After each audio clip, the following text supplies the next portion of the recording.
derechos se fue modificando día a día hasta llegar al feminismo que hoy tenemos en el siglo XXI, que ha destruido la imagen total de la mujer. Tanto que el año pasado una de las revistas más importantes del mundo, la revista Forbes, en su portada sacó las mujeres más importantes de ese año, 8 mujeres, y todas 8 eran mujeres trans. Ninguna biológica, todas eran hombres, y creo que todavía podemos decir esto aquí porque tenemos libertad, y llegará un momento en que nos tocará decirlo a precio de sangre. Pero tristemente la portada de esa revista elogiaba a la mujer en la imagen de 8 varones, de 8 hombres que transicionaron a mujer. Entonces mira cómo el pecado ha distorsionado la imagen de Dios, ¿verdad?, en el ser humano y sobre todo en la mujer. Esto lo hizo el pecado. El pecado dañó el diseño de Dios, pero hay algo importante, algo que debemos preguntarnos en esta mañana es: ¿qué fue lo que Cristo hizo para restaurarlo? Y eso lo vamos a ir estudiando. Entramos en materia. Bueno, vamos al primer punto de esta enseñanza: dignidad original.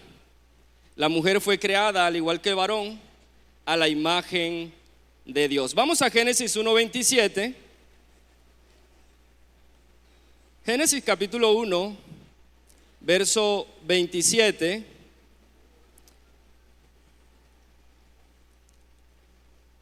Mientras usted se ubica, yo le voy dando lectura al texto.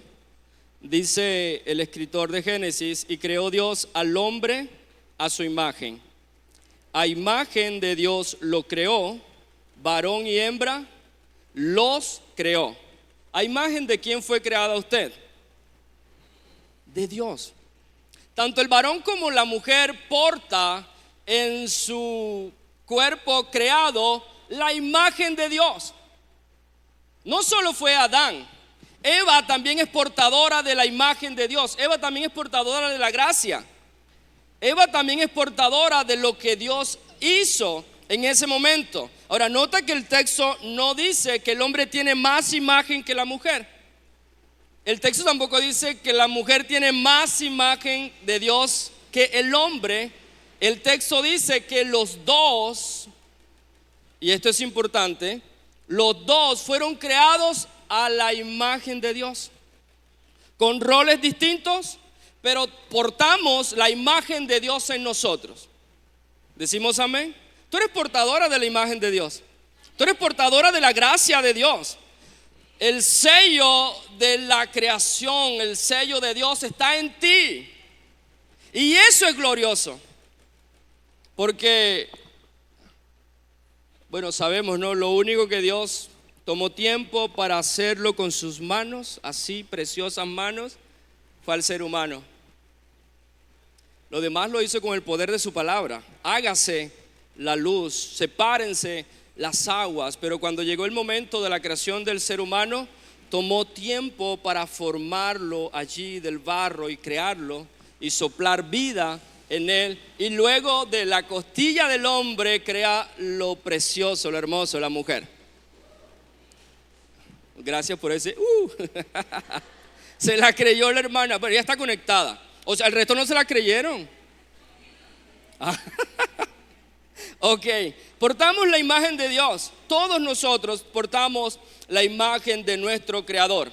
Así que la dignidad femenina no nace de un decreto humano, sino de un acto divino en la creación. La mujer desde la creación es portadora de la imagen de Dios. Así que la mujer en este tiempo no necesita que una protesta femenina le dé valor. No. Dios ya te dio el valor en la creación.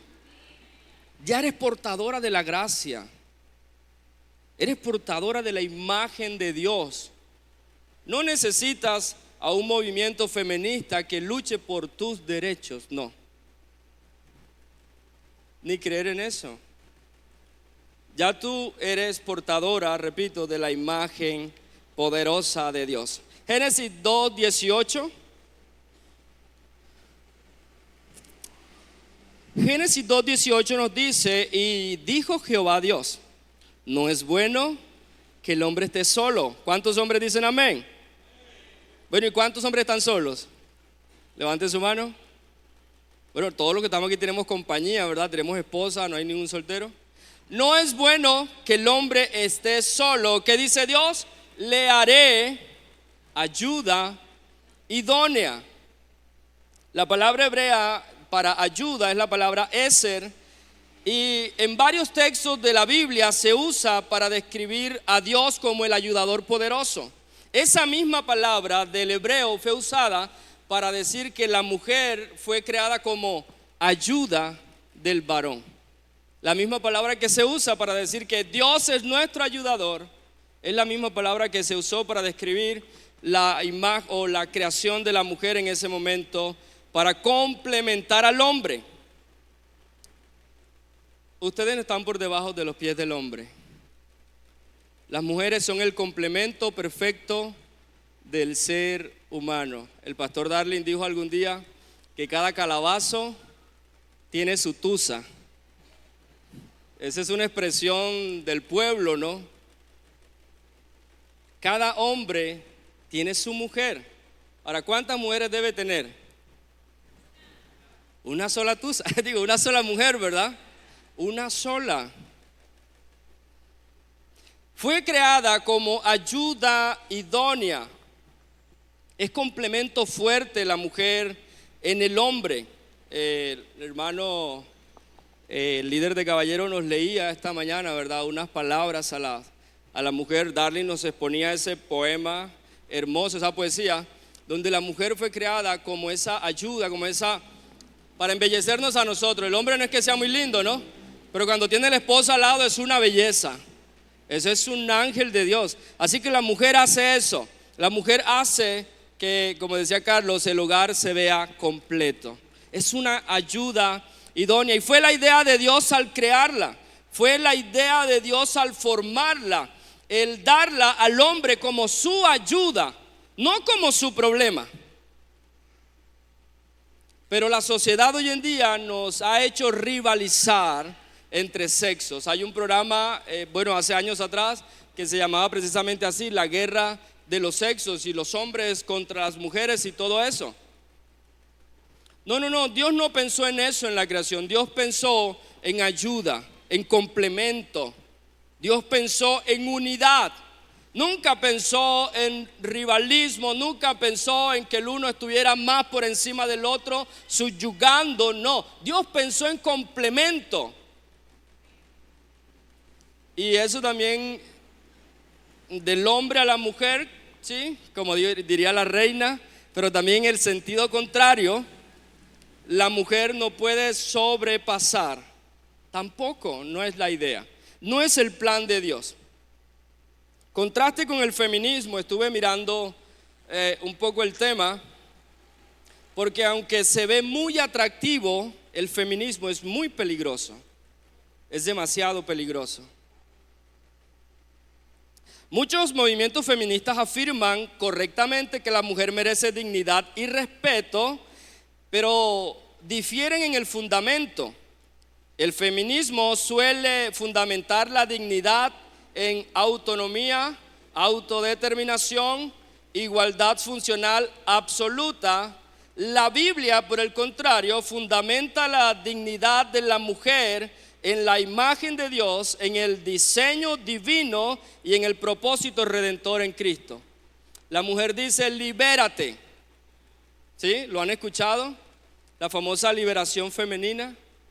No estés bajo el yugo del patriarcado. Nos quieren eliminar. El feminismo quiere eliminar la figura del hombre en el hogar. Pero no fue lo que Dios hizo en Génesis. No fue lo que Dios pensó. Así que hay una distorsión en cuanto a esto. El problema del feminismo no es su deseo de justicia, sino su antropología sin Dios. que está definiendo quién es el hombre, pero sin lo que Dios ya dijo. Ese es el problema. Porque Dios nunca dijo que el hombre, como varón, fuera eliminado del plano. No, no lo dijo. No lo pensó, no fue lo que estaba en el Génesis. Pero el feminismo en el siglo XXI está diciendo que el hombre debe ser eliminado. Porque el hombre subyuga a la mujer. Y ahorita vamos a mirar un aspecto de eso. Pero repito, no es el plan de Dios.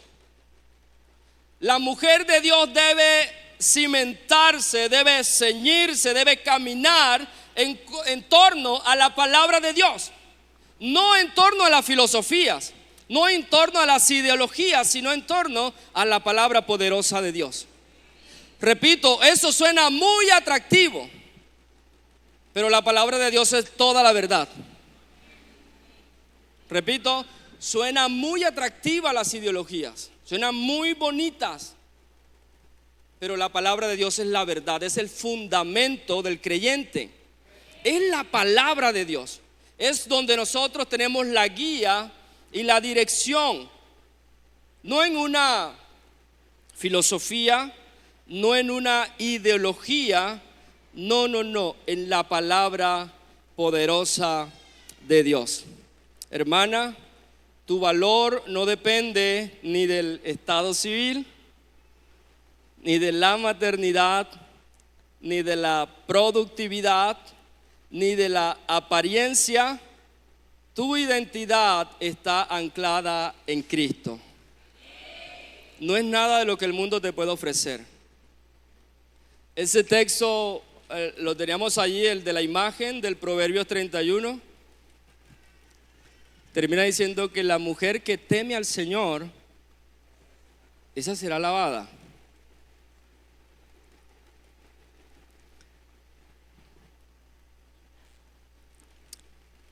Ok, mira, engañosa es la gracia y vana la hermosura. La identidad tuya como mujer no se basa en eso, no está anclada en eso. Ese no es el fin. No. Porque es que la sociedad nos ha delimitado hasta la belleza. Si no tienes 90, 60, 90, no estás en el estándar. ¿Me estás entendiendo allí? No estás en el estándar de belleza de la sociedad. Pero ¿qué dice la palabra de Dios? Que la gracia es engañosa y la hermosura es ¿qué? Vana. La mujer que teme al Señor, esa será alabada. No es la belleza la que define el estándar de si eres o no una verdadera mujer. Es tu Creador, el que ya lo definió. Y portas la imagen de Él en tu vida. Lo segundo es la distorsión por el pecado. ¿Qué efectos trajo la caída? En este caso, a la mujer. Dice Génesis 3:16.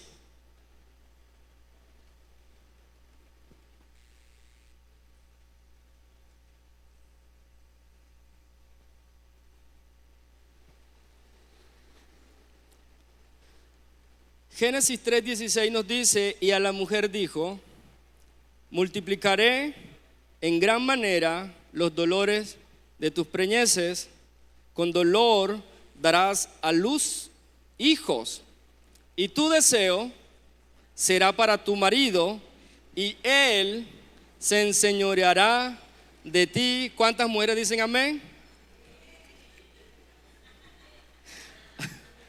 No es lo que quieren, ¿verdad? No es lo que quieren, ¿cierto? ¿O sí quieren que su marido las tenga allí? A ver, ¿a cuántas les gusta eso?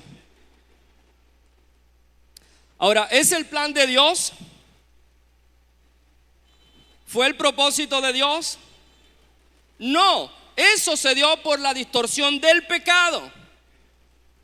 Porque el texto que leímos anteriormente es que Dios la creó a la mujer como la ayuda idónea, como el complemento perfecto. Y lo que Dios dijo que el hombre debería señorear y sojuzgar es la creación, la tierra y todo lo que en ella había. Y lo que le dijo fue: paran hijos, multiplíquense. Pero luego del pecado, esto trae un efecto, esto trae una consecuencia, y lo que Dios determina es que por el pecado, se aumentarán los dolores. Bueno, creo que no tengo claro si ya Eva habría dado a luz antes, no creo. Pastor Trino dice no. Pastor Darling, ¿tú qué dices? No, otro no. ¿Quién más dice que no? Pero qué difícil. Mi esposa tuvo 2 hijos porque yo no los tuve. Yo no podía, ella los tuvo por mí. Y en el parto de Matías, la presión se le subía a 220, que el médico dijo, o la salvamos a ella o salvamos al niño, pero uno de los dos se va. Qué noticia, ¿verdad? Cuando una mujer está en embarazo, está con un pie allá y con un pie acá. De hecho, los médicos a veces dictaminan el embarazo casi como una enfermedad, porque está con un pie de aquel lado y con un pie de este costado. Luego, cuando nació Valentina, duramos 15 días encerrados en un cuartico allí en la Laura Daniela en Valledupar. Yo cada vez que paso por esa esquina yo miro con sentimiento esa ventana marroncita, porque es marroncita. Yo la miro con sentimiento porque pasé 15 días metido allí en ese cuarto. Porque qué problema con los embarazos de mi esposa. Qué detalle, hermano, una cosa terrible. Y Dios le dice a la mujer, bueno, por causa del pecado te voy a multiplicar los dolores, con dolor darás a luz. Pero dice algo más que no es menor. Nos dice que tu deseo será ¿para quién? Para la mujer. Se distorsionó. Porque en el propósito original de Dios era complemento, pero la distorsión del pecado lo llevó a ser rivales. Y tu marido se va a enseñorear de ti. Y la historia nos narra con lujo de detalle cómo la mujer fue degradada hasta el punto de ser considerada un objeto. Tenemos varios ejemplos bíblicos, ¿no? Uno de ellos es el caso de Sodoma, cuando los ángeles llegaron a rescatar a Lot, y los hombres perversos de Sodoma quieren que Lot saque a los hombres, a los ángeles, para tener relaciones con ellos, y la solución que Lot ve es entregar a sus 2 hijas vírgenes. Luego tenemos el caso de otro hombre de Israel, se me escapó el nombre, era de la tribu, el levita, gracias, y la concubina, se me había escapado el nombre allí, que llega hasta cierto pueblo. Un anciano lo hospeda y los hombres perversos del pueblo llegan también a hacer lo mismo. Sácanos al hombre que queremos disfrutárnoslo. ¿Y qué hizo este hombre como solución? Le entregó a su concubina. Y el texto nos dice que abusaron de ella toda la noche y la dejaron muerta allí en la puerta de la casa en la mañana. Y este tipo la cortó en 12 pedazos y la repartió por todo el territorio de Israel. La historia nos cuenta con lujo de detalles cómo la mujer fue degradada a un objeto. En estos días que estamos en la guerra de Estados Unidos con Irán, estaba mirando una entrevista que le hicieron al líder supremo Ali Khamenei, obviamente cuando estaba con vida, ¿no? Porque ya después no se la pudieron hacer. Y en esa entrevista él daba un concepto de la mujer, y yo quiero decirlo esta mañana. A mí me pareció una cosa muy cruda, muy terrible, pero quiero decírtelo porque esa es la imagen que se tiene sobre todo en Medio Oriente de qué es una mujer. Y él decía, parafraseo lo que dijo porque no lo recuerdo todo con detalle, pero él mencionaba que Dios, su Dios, creó la mujer. La creó como un animal, pero no le dio forma de animal para que el hombre no se espantara. Así que le dio la forma de mujer solo para que el hombre disfrutara de ella. Y no digo más porque para mí eso fue muy terrible. Esa es la imagen que ellos tienen de la mujer. Si tú miras Medio Oriente, allá se usa algo que se llama el burka, que es un traje que va desde la coronilla de la cabeza hasta la planta de los pies y solo se deja los ojos allí abiertos para que pueda poder caminar y ver. La distorsión del pecado, hermano, el problema que causó el pecado fue tan terrible que todo el propósito de Dios, el pecado, de cierta manera lo echó a perder. Todo el plan original de Dios para la mujer. Y quizás en nuestra ciudad, ¿verdad? En nuestro contexto de esto no se vea de esa manera, pero siempre la mujer ha sido sometida, ha sido subyugada, ha sido oprimida. Por eso se dieron las protestas que Juanca nos mencionaba al inicio, en el siglo XVIII, en el siglo XIX, en el siglo XX. Por eso se dieron las protestas, porque inclusive la mujer en ese momento no podía tener derecho a sufragar. Un día como hoy que tenemos elecciones, la mujer no podía ejercer ese derecho. La mujer no podía recibir ni siquiera educación, no tenía el mismo trato laboral y muchas otras cosas más.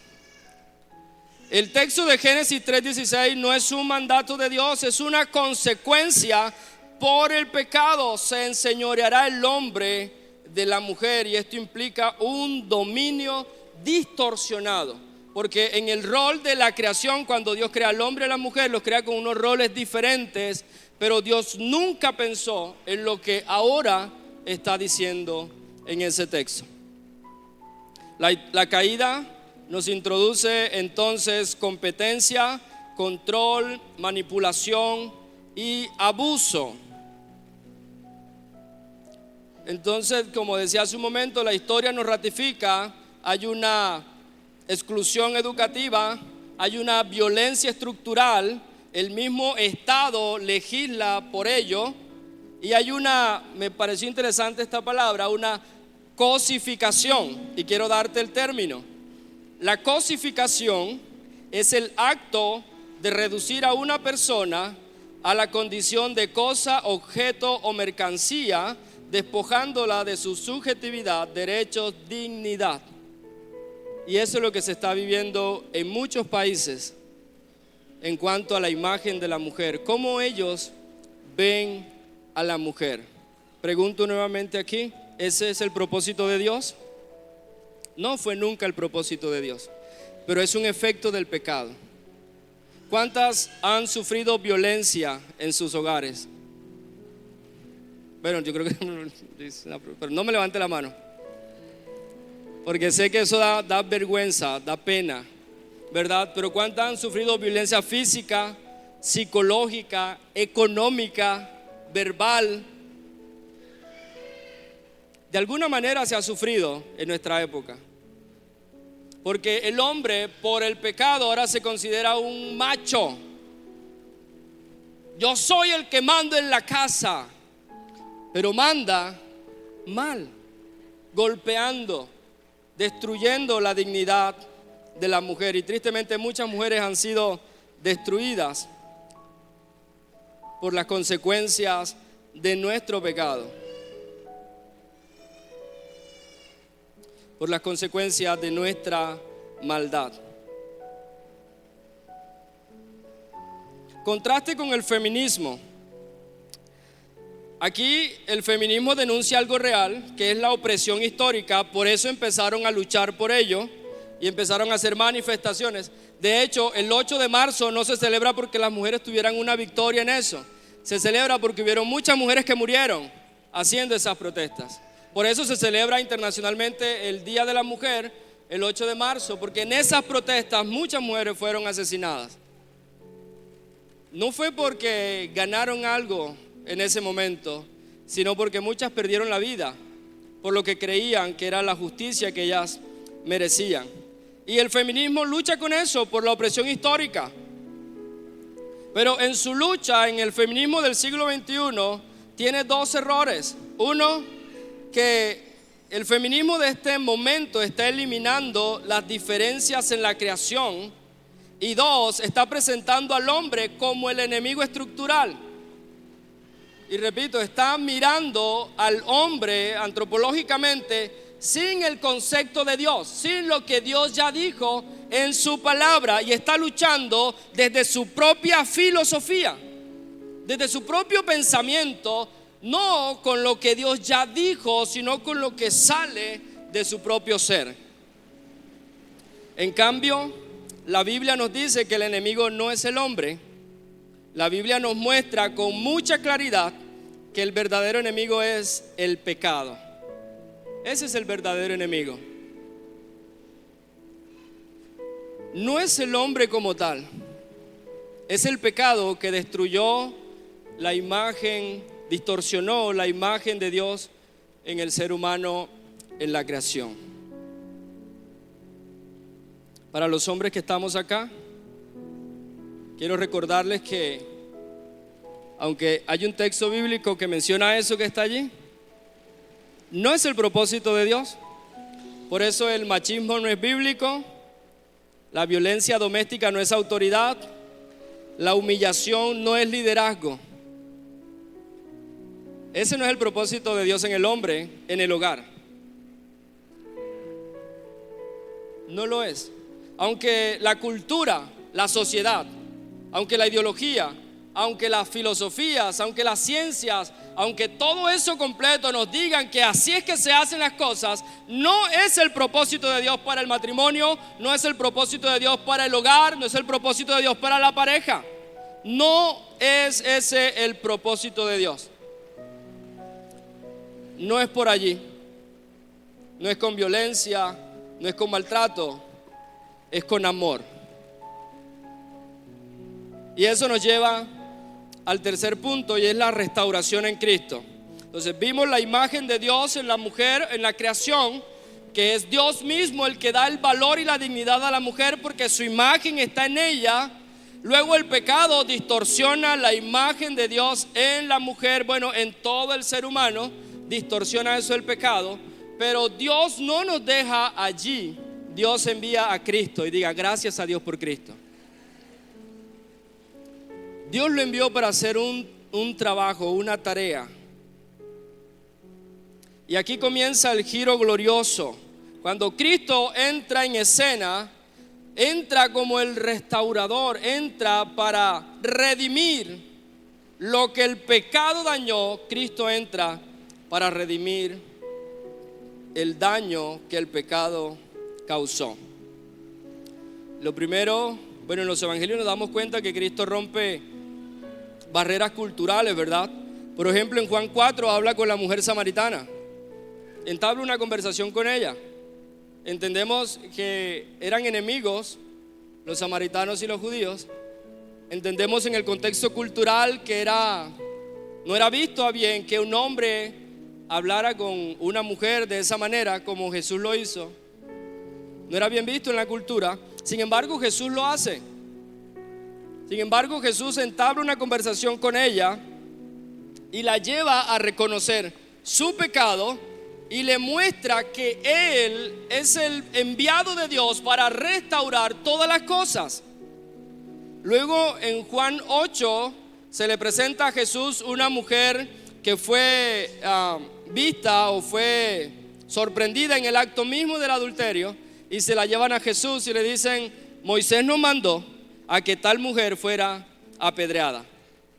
Ahora, es interesante el texto de Juan 8 porque en la escena no aparece el hombre que estaba con la mujer. No lo ves, ¿verdad? Ahí no está. Lo que los fariseos y los escribas le traen a Jesús es la mujer pecadora, y le dice: esta mujer necesita ser apedreada porque Moisés lo dijo así. Oye, pero el hombre también estaba en el mismo acto, ¿o no? Pastora. Sin embargo, le traen la mujer a Jesús es para tentarlo, para probarlo y para acusarlo luego.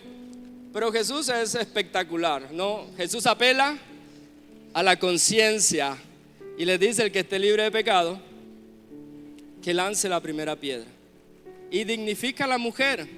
Al final le dice: ni yo te condeno, vete y no peques más.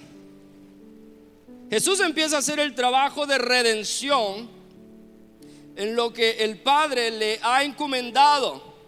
Otra cosa que vemos en los evangelios es que Jesús permite que mujeres hagan parte de su círculo de discípulos.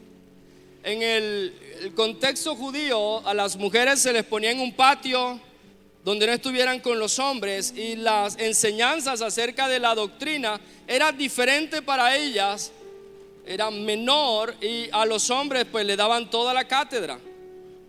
La mujer no tenía ni siquiera validez en su testimonio. Si había pasado algo en la cuadra y una mujer fue la que vio lo que pasó e iba a testificar, eso no se contaba, al menos que la apoyaran dos hombres, dos testigos. Pero en cuanto a su testimonio como mujer, ella sola no tenía ninguna posibilidad de ser escuchada. Así que Jesús permite que mujeres hagan parte de su círculo de discípulos. Y algo interesante en cuanto a lo que acabo de mencionar del testimonio de la mujer, a las primeras personas que Jesús se le aparece en la resurrección es a 3 mujeres. Y alguien dijo que se le apareció porque la mujer es más chismosa, más informativa, para que no suene feo, más comunicativa. ¿Ustedes creen que eso fue así por eso? No, ¿verdad, Diana? No. ¿Cuántas chismosas? No, mentira. No. Omitan eso del mensaje.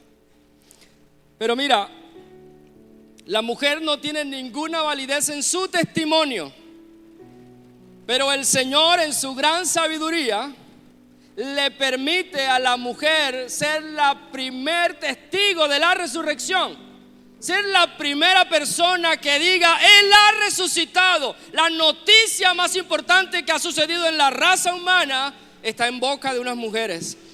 En un contexto donde su voz no tenía validez, el Señor le da la prioridad.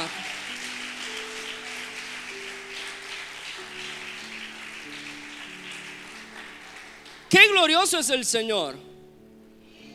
Y no fue por casualidad, y no fue porque sean chismosas, no. Estaba dignificando el valor de la mujer en la sociedad y la cultura. ¿Quién le iba a creer a esas 3 mujeres que el Señor resucitó? Pero esa noticia estaba en su boca y nadie las pudo callar. Todo el mundo se enteró, porque son comunicativas, aclaro, comunicativas. Yo tengo una esposa que le gusta hablar. Carlos, ¿tu esposa también? Santo. Pastor, yo creo que la pastora también. Pastora, no. La pastora no. No. Sí. Oiga, mi esposa se sienta conmigo allí y arranca como una metralleta.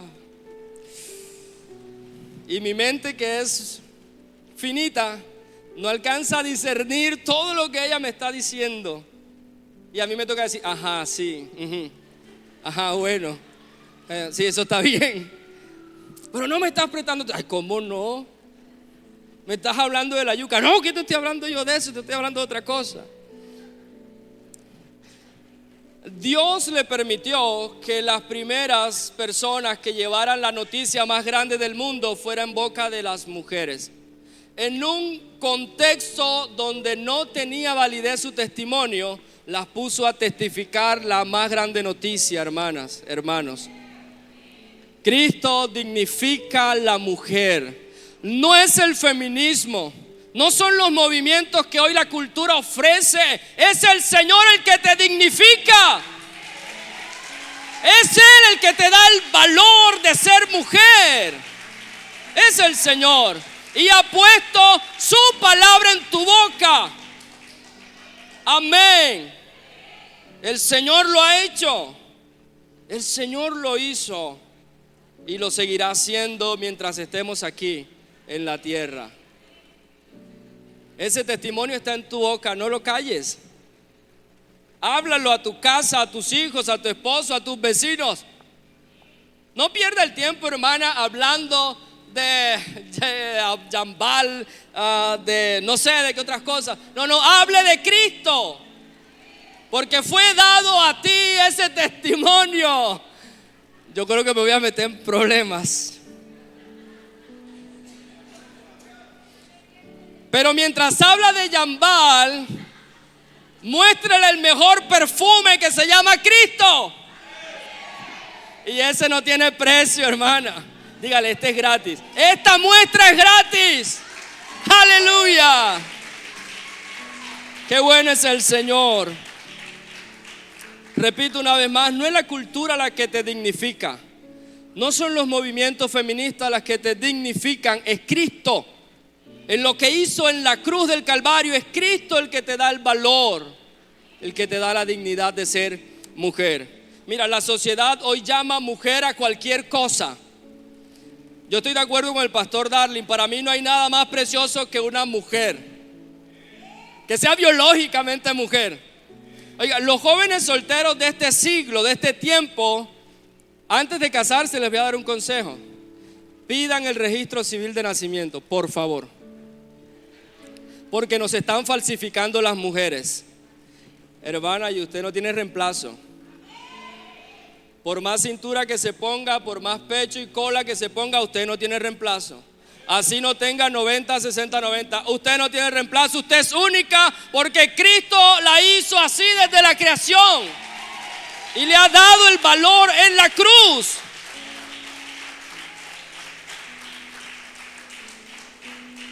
Aleluya.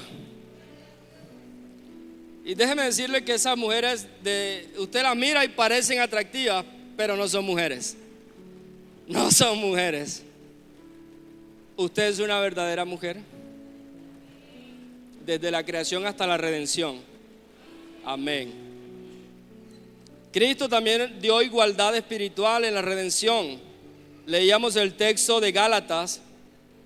Ya no hay judío ni griego. Eso es Gálatas 3:28. No hay esclavo ni libre.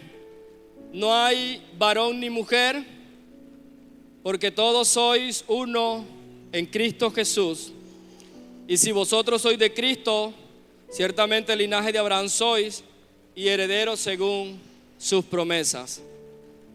En el templo, cuando Cristo estuvo en la tierra, se separaban y la educación era igual para las mujeres y los hombres. Pero en Cristo todos somos uno. Todos tenemos el mismo valor espiritual para el Señor. Y también se nos dan los dones y ministerios a todos, porque estamos en Cristo. No hay distinción. No hay ni judío ni griego, no hay ni esclavo ni libre, no hay ni hombre ni mujer. Ahora hay roles, siguen habiendo los roles distintos, pero somos uno en Cristo. Amén. Somos uno en Cristo. Redefinición en el liderazgo, y ya voy cerrando. Discúlpeme, de pronto uno se extiende y se emociona. Efesios 5:25 nos dice a los esposos. Efesios 5:25 nos dice: maridos, amad a vuestras mujeres. Pero aunque diga vuestras, la suya es una. Le está hablando a los maridos, no a las sucursales. No, esas no existen en la iglesia.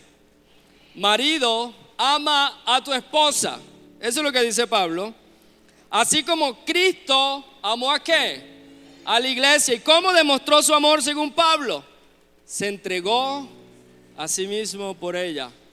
Maridos, el liderazgo no es someter, pisotear, no es acogernos al texto de Génesis 3:26, sino acogernos a Efesios capítulo 5. Es amar con sacrificio a esa preciosa mujer que Dios ha dado a nosotros. Las mujeres, como el consejo que da Pablo, es sométase a su marido. Pero algo que me encanta del texto de Pablo es que a veces nosotros los hombres decimos: es que la mujer se debe someter. Sí, pero leamos el verso 21 de Efesios 5. Pero ¿qué dice el texto completo? Efesios 5:21.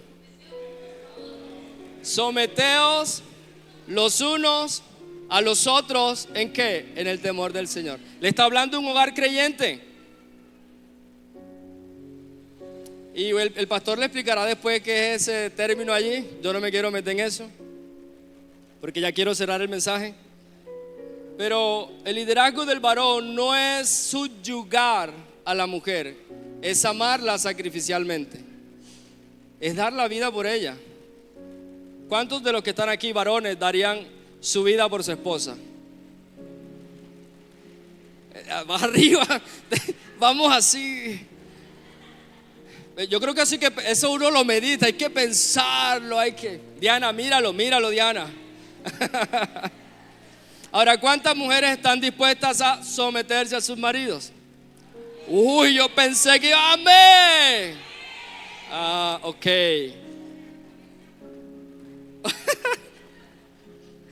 Con ese sacrificio de Carlos, ¿cómo no me someto? Dijo Diana.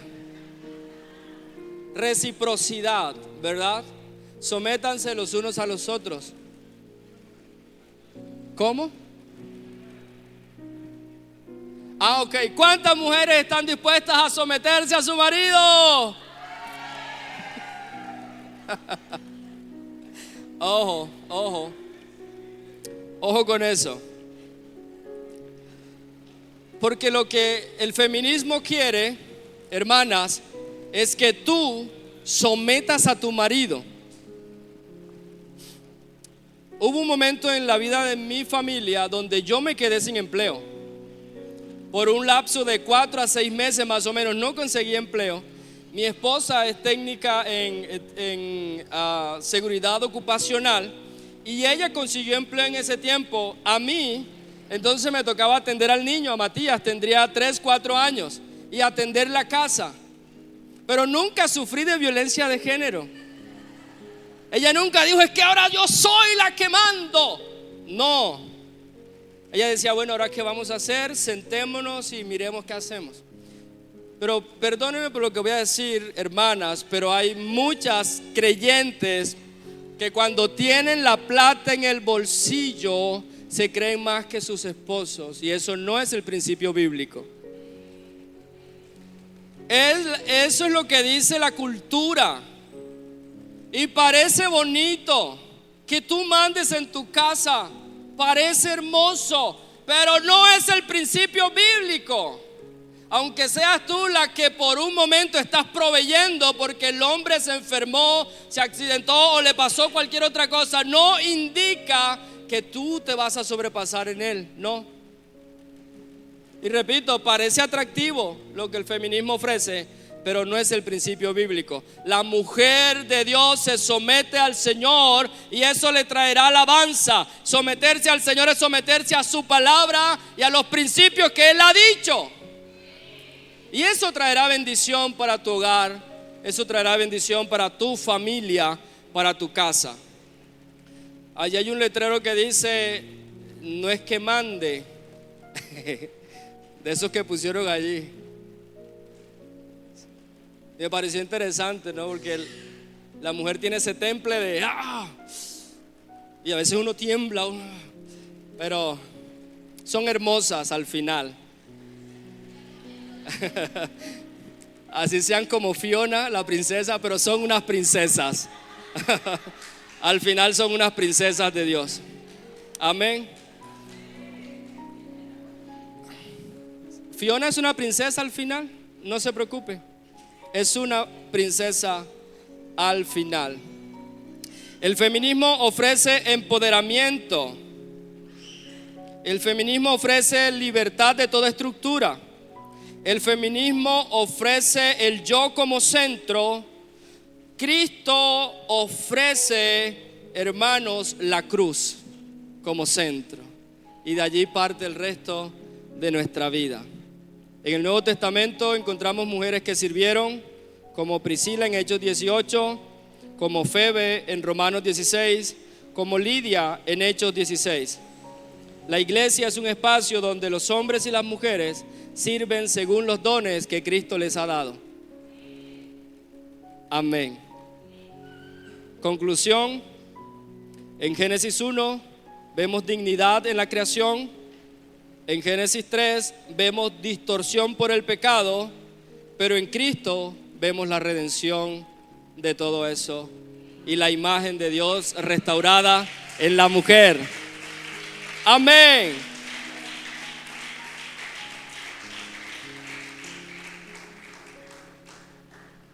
La verdadera dignidad de la mujer no nace en una marcha, nació en la creación y fue confirmada en la cruz.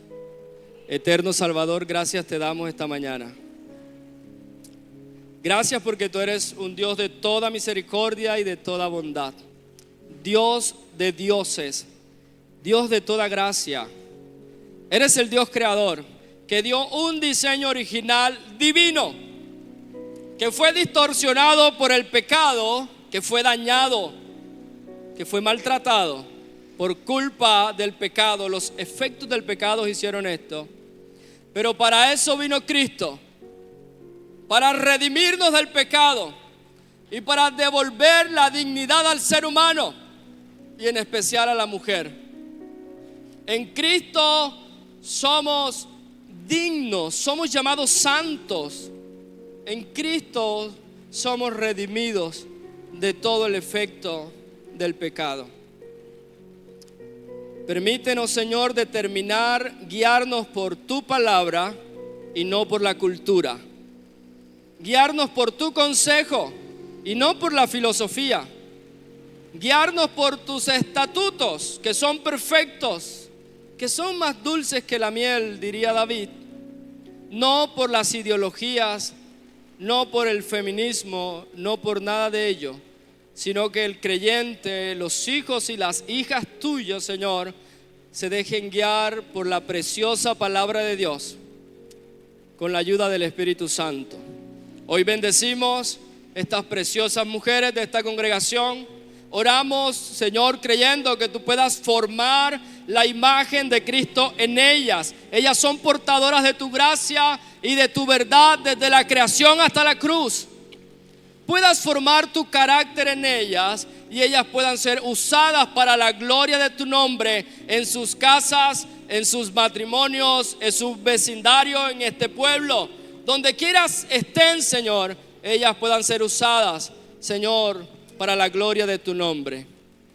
Reprende toda obra de las tinieblas que se levanta para destruir, Señor, a estas preciosas mujeres, a sus familias, a sus hogares.